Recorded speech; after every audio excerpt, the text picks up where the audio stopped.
In fact, you don't even have to have it on the same year to make everyone's life simpler.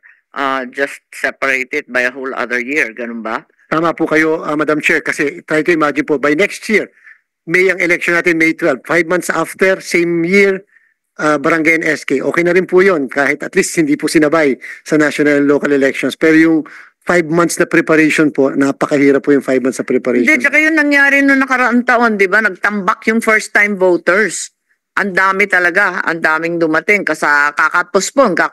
Di siyempre tumanda na, naging botante na yung iba.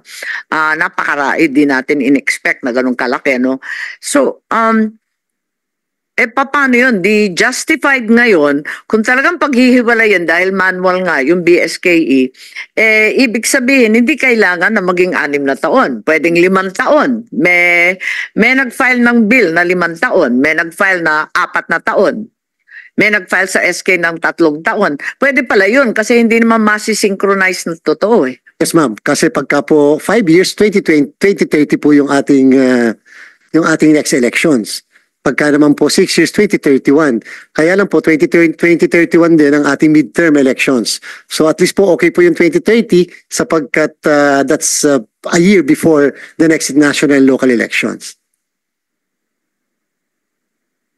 Kailan ba kahit suntok sa kaka-workshop, kaka-training, kaka-meeting? Kasi nabigla ako sa barangay, naupo ng October, ang unang National Assembly, ngayon lang Agosto. So napakahaba ng panahon na kumbaga nangangapa sila, no? Tama ba yun? Marami ba kayong kinakonduct na mga workshop and perhaps the NYC can also enlighten us on this matter? Yes po, Madam Chair. Actually, isa rin po yun sa aming inilagay po sa aming position paper that most of these newly elected barangay officials po, aside po dun sa spending significant amount of money para po to conduct the workshops, no? Syempre po, they are also spending time po to attend these workshops considering na 3 years lang naman po yung term nila. So, instead, kaya po we support the legislative measures po kasi po it would also save po yung fund ng barangay wherein they could instead utilize these funds dun po sa mas urgent po na needs ng kanilang barangay po, ma'am. But conducts the workshops ang DILG ba, NYC ba o yung SK mismo? O yung barangay din? Yung barangay po, ma'am, meron po silang fund for SK? I believe meron din pong SK fund po yung ginagamit po. Pondo ng SK, pondo ng NYC kasi nag-duplicate kayo eh. Thank you, Madam Chair. Ang SK po ang gumagastos para sa training ng So yung National Youth Commission, nandito yata si Director Villalon, please. Good afternoon po, Madam Chair, and sa lahat po ng ating resource person. When it comes ang duty po... Anong papel ng NYC? Nagtitraining rin kayo ng SK sa sarili niyong pondo o sa pondo nila? Meron, nagkakaskate po kami ng modules doon po sa Local Youth Development Office. Pero po, yun na po, mga modules niyo panahon ko pa eh. Hindi naman po, ina-update po namin sa end. Hindi, na-update lang sa tungkol sa disaster. Yung iba pareho halos. Nag-a-add na po kami ng mga modules and may mga bago po kayong modules na lahat po online na po. So you just provide modules, you don't provide trainers and venues and so on? Meron po kaming National Assembly every year. Pero sa training po, dahil po limited lang po yung funding po ng NYC. So has the SK conducted its National Assembly? Last December po meron po and then another one this When was that? Sorry? Last December. December? Baguio. Yes po. So, December 2023? It's the National SK? Convention po, Madam Chair. Where was that? In Baguio. Okay. And then, the LNB had yours August, no? Ito yung series this August lang, 2024. So, nauubos talaga yung oras kasi kung tutuusin, pero mabilis kayo, December, nagtipon-tipon. Yung National Convention, lahat ba sumali? Lahat ng region? Pagkaalam ko, kulang-kulang eh. Lahat po invited pero limited lang po of course yung participants So, namin. bali ilan ang pumunta? Over 1,000 po. Pero Marami rin. nag-conduct po kami ng election for the ex-officio SK National President po at Pero saka mga officials. Pero hindi pa yan organized kasi botohan pa lang. Lahat naman po invited to go. No, that's not the point. The point is whether they were organized or not. Yes po. Hindi pa sila organized. Wala pang presidente, wala pang Opo. Yes po, Yeah. Madam Chair. Okay, that's what we meant. Okay, thank you. So, ano ang posisyon ng DILG tungkol sa SK? Kasi maraming nagsasabi na ang SK ay kakaiba dahil may dalawang limitasyon. Una, yung dynasty. Siya yung first anti-dynasty law sa ating batas. Ikalawa, yung issue na may age. At kahit pasok pa rin sa edad ng 30, dahil yung mga kandidato, maximum 24 years old, may sinasabi, since it's age limited, you're also depriving other youth and potential leaders of their turn because there's a precious 3 to 6 years that they will lose having been already occupied, the position already having been occupied by the previous SK. Anong tingin niyo? 3 to 6 years ba SK? Kasi yun ang tanong eh.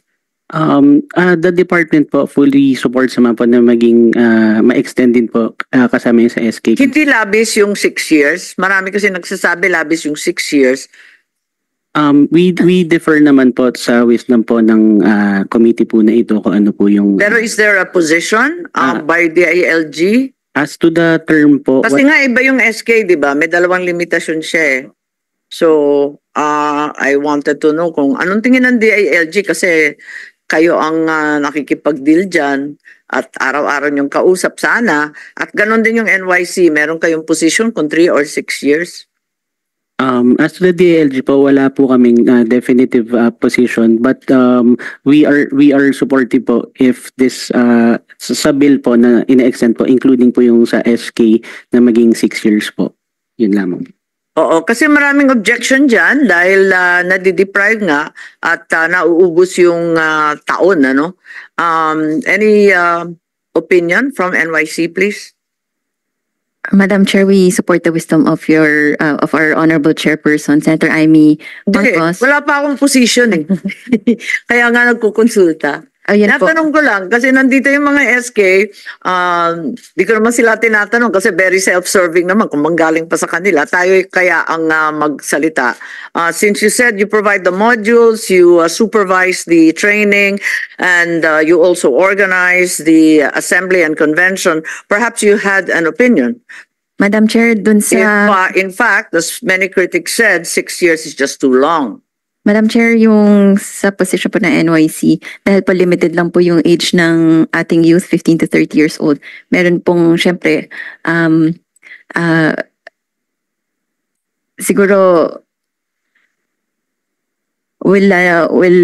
siguro the SK National President. No, as I said, I'm not asking the SK kasi nga it's self-serving. Ano sa tingin ninyo? Hindi naman opinion lang naman to, hindi naman hindi naman kayo papako sa krus diyan eh. Tinatanong ko lang sa tingin ninyo kasi legitimate naman yung concern na you're depriving other potential SK leaders of their day, of their term, of their 3 years. So what are your thoughts?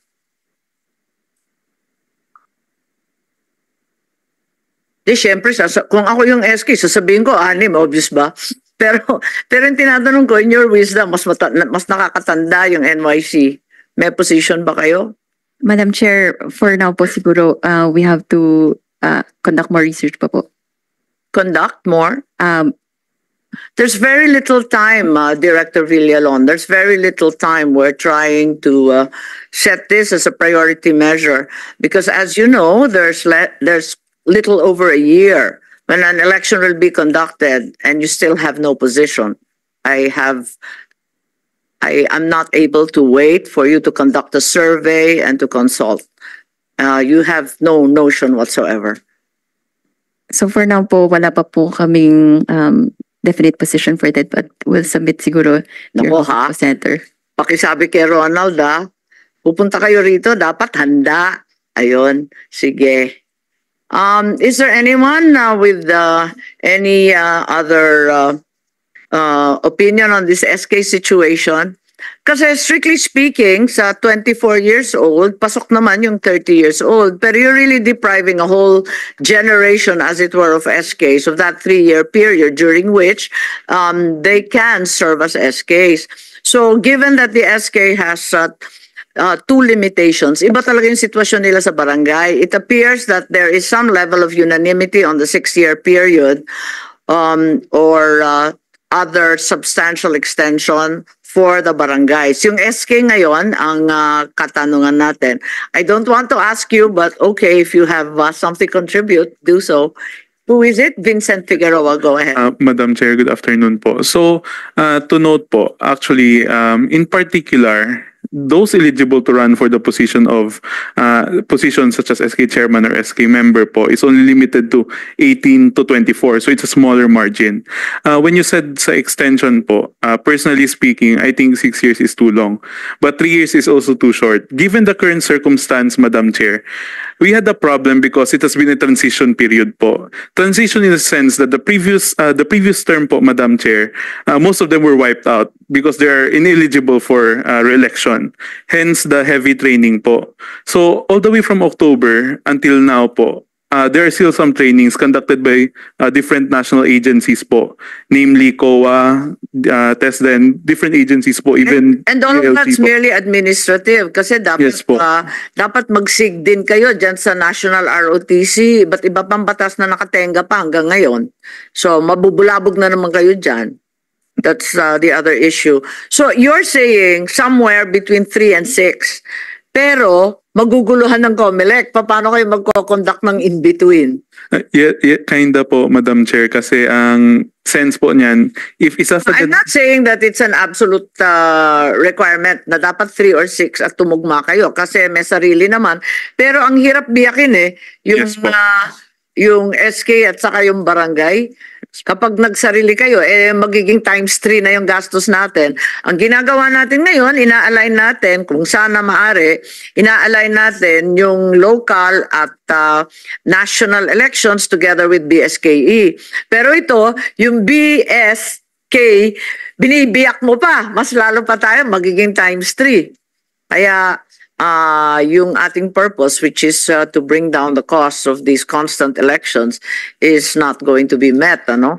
That's the problem. I understand where you're coming from. 3 is really short, but like you said, you're also under unusual circumstances dahil medyo na-postpone 2019, naging 2022, 2023. Hopefully, hindi na mangyari yan. Ipako na natin, iperme na natin sa set number of years. Hindi na tayo ma-extend na napakagulo. So, anong tingin ninyo? Baka sa COMELEC yung in-between daw. In between 3 and 6, which by the way is the position of certain senators. Some of our senators, including our minority leaders, stated that 6 is too long and 3 is too short, exactly as Vincent is saying. Pero ang problema natin, magtitriple tayo ng eleksyon niyan, Chairman Garcia po. Yes, Madam Chair, tama po kayo. Gusto ko lang din pala isipan sa atin. Alam niyo po, 211 ang number of barangays, walang elected SK chairperson. Walang tumakbo. At meron tayong 580 number of barangays without elected SK members. And therefore, the number of barangays with incomplete set of elected SK members, 4,027. At number of SK member positions to be filled up, 8,972. Isipin niyo po. So, ibig sabihin, hindi naman pala lahat na fill upan din. At marami rin palang mga barangays ang walang tumatakbong SK. And therefore, nagkakaproblema ngayon dahil sinasabi, wala pong representation yung mga kabataan doon. Kami po, whether 3 years po yan, ang problem lang po natin, pag 3 years kasi, yung halfway, national election din po yun. So yung purpose sana natin na makatipid at masynchronize, hindi po mangyayari dahil kung ngayon po, 2025, mayroon tayong election sa 2028. Kung sakasakali, para sa SK muli.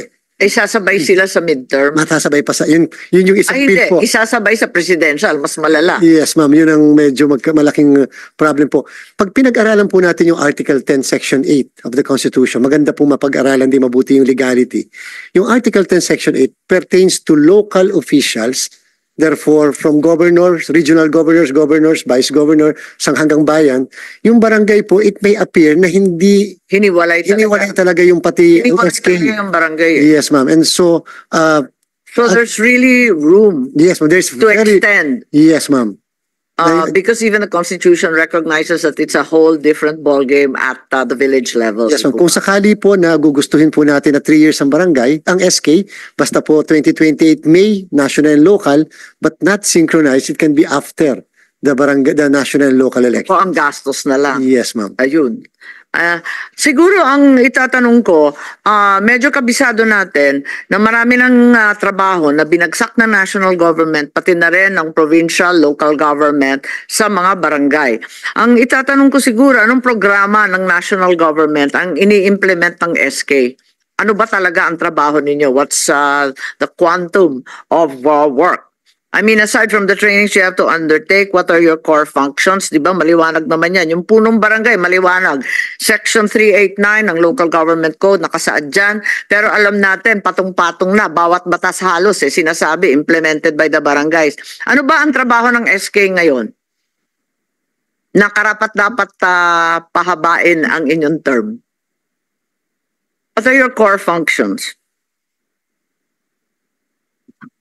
Thank you, Madam Chair.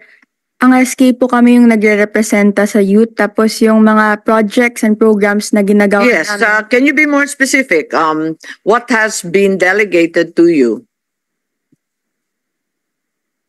I mean, if it's merely representation, it's just warm bodies. Basta sisipot lang kayo. Pero meron ba kayong sariling project? Meron bang kayo na ang hahawak? May 10% kayo ng budget. Yes. Siguro naman may project din tayo.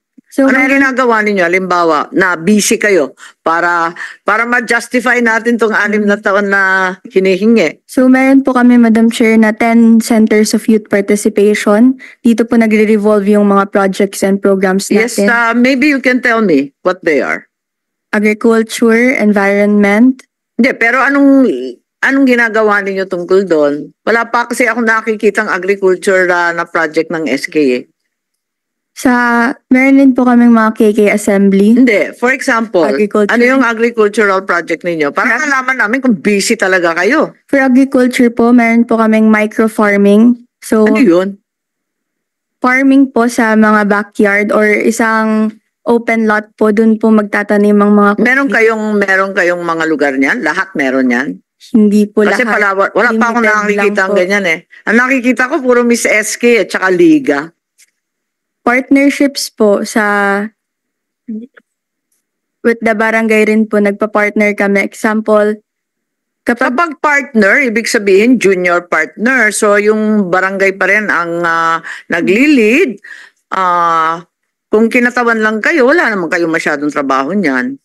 meron po Paano natin own initiatives rin po namin. such as nga? Example, kami nag-offer din kami ng mga example, yung COMELEC voters registration para maging active naman po sila. Active Trabaho citizen. naman natin lahat yan bilang mamamayan, ano? Perhaps you can brief us or provide something written explaining how much work the SK actually has. Because on its face, it doesn't seem to justify 6 years. Ako sang-ayon ako, konsentidora ako dyan. Kaya lang, kailangan paliwanag kung anong ginagawa ninyo. Kasi nung panahon namin, marami kaming project, kaya nadja-justify kung ano-ano ang hinihingi namin. Pero nagpapadala kami ng mga migrant labor hanggang sa Africa, sa Middle East, yung mga out-of-school youth. Ang dami namin ganun eh. I'm wondering kung anong meron ng SK ngayon na magpapatunay na karapat-dapat na 6 na taon din sila.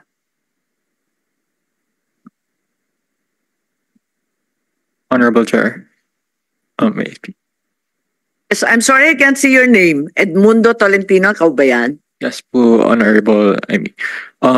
As far as SK officials are concerned, one of our primary roles is to handle the youth development plans of the barangay. So the 10% given to us is allocated for youth development Yes. projects. Yes, of course, we particularly. all understand that. But let's be more specific.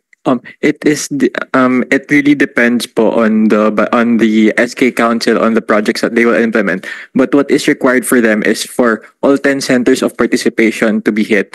So for every barangay, every SK Council, they have to have projects aligned with the 10 centers.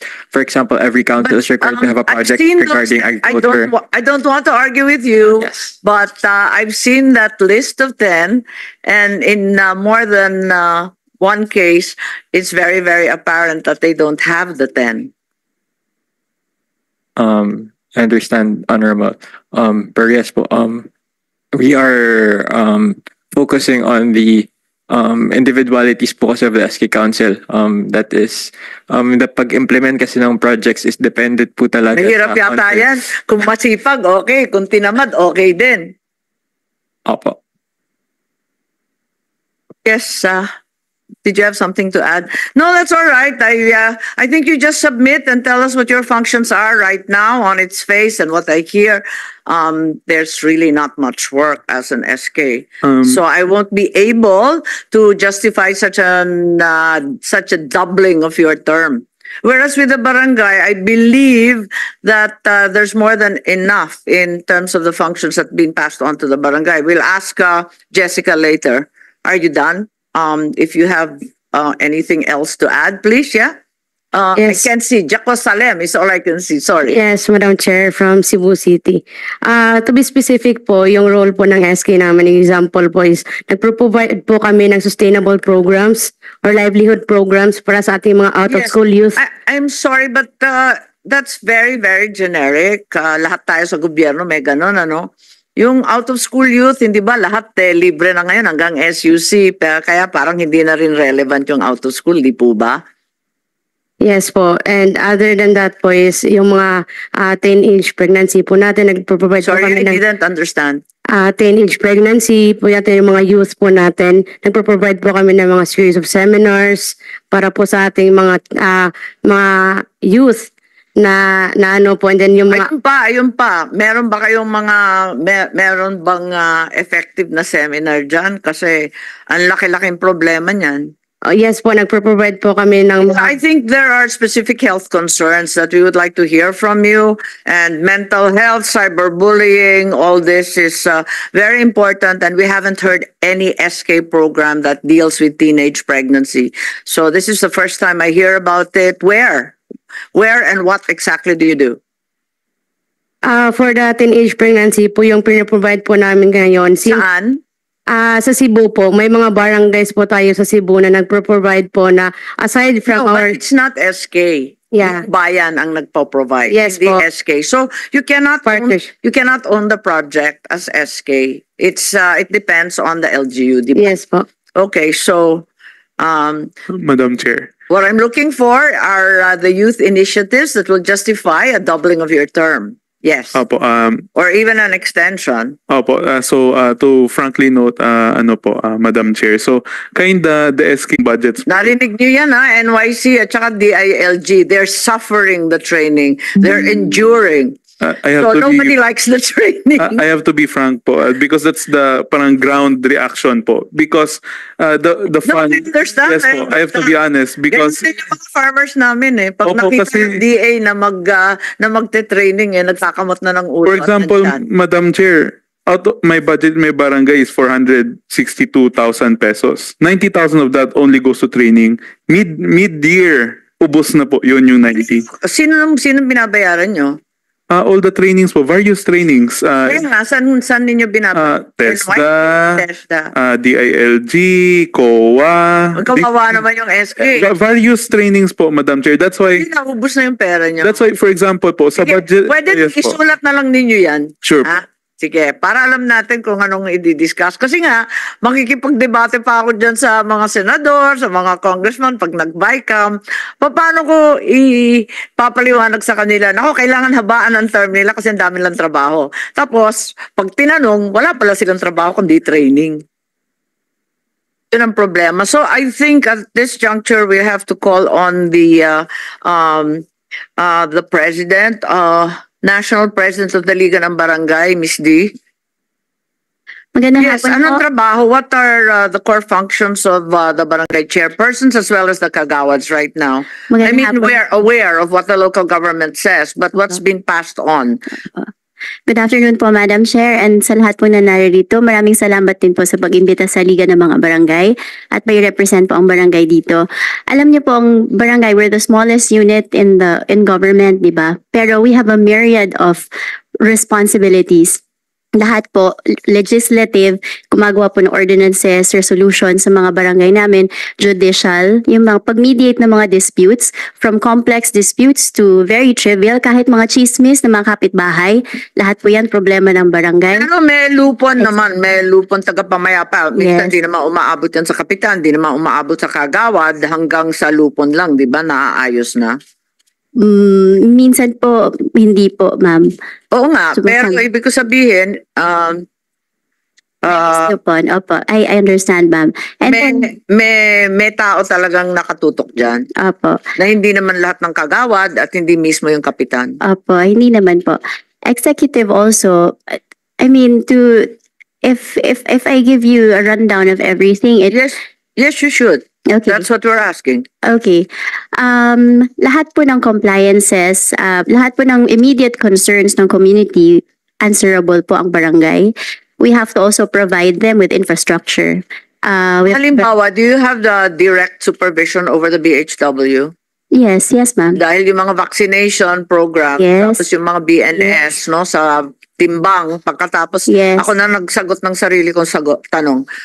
So, lahat po Issue ng, ng BPATS, yung mga tanod ninyo. yes. Yung Lahat peace and po ng order, barangay yan ang workers. lista ninyo. Opo. Lahat po ng barangay workers.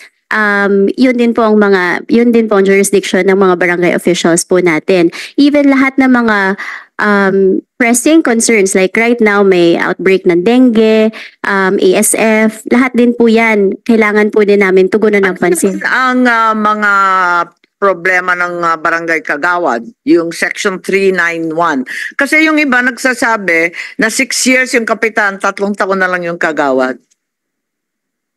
Parang may ganun din. Ano, kasi sinasabi na wala rin trabaho yung kagawad katulad ng SK. I don't believe, ma'am, because Kaya nga. Even- So, Section 391 of the Local Government Code stipulates that there are functions and powers to be given to the barangay kagawad. Ano sa tingin mo ang nag-uubos o talagang pinagtatrabahuan nila ng todo-todo? alam niyo, ma'am, for me po, it's a whole council. The punong barangay will not be able to move without the council. So, kailangan po Understood. lahat dun sa... May kagawad sa edukasyon, may kagawad sa agriculture, may kagawad sa bawat Opo. sektor, di ba? Yes. O, yun. Okay. So, ang sinasabi mo, maraming trabaho ang barangay. Opo. And not just that, meron pa po kami mga compliances sa mga higher offices po natin, tsaka mga national agencies po natin. Can you give me an example? So, for example, yung mga projects po ng mayor po namin, i-implement din po namin. Projects po ng For government, example, in implement your din po. case, nasa Isabela kayo, anong project ng mayor mo at anong project ng governor mo na naipasa sa inyo?